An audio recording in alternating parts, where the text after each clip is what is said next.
financing side of this, there was an article in the Oregonian about a week ago that talked about how long it was going to take our state to recover, defined as the same number of jobs we had in 2008, and it was pretty bleak.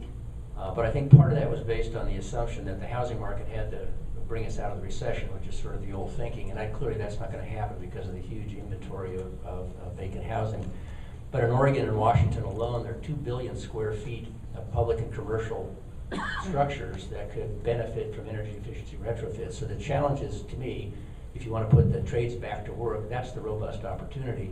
We're working on the public side with trying to develop essentially an energy efficiency revenue bond for public school buildings, which started this year, trying to get bonding against the anticipated savings.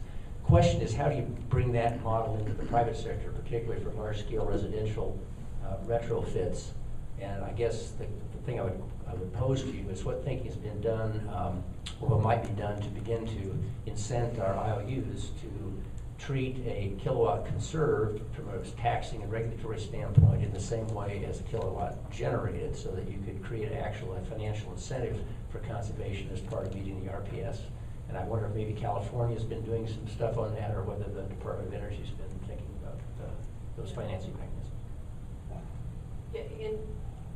Are you talking about using those savings to finance energy efficiency, or? Well, on the public side, we can calculate the savings to the general fund for retrofitting public buildings, so you can actually developing a mechanism to essentially bond against the anticipated savings, or the debt service would be covered as going forward. I can't quite see how you do that on the private sector, and with residential weatherization, it's obviously the upfront cost that dissuades people from actually making the initial investment. Well, in California, part of our energy efficiency programs is to do weatherization in residential. In low income, we basically do that for free for the customer, and that's part of what is included in the utility bill.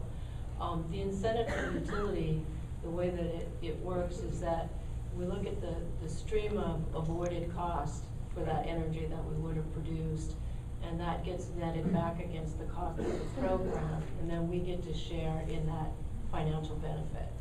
So we're incented to do more and to get the results as a utility.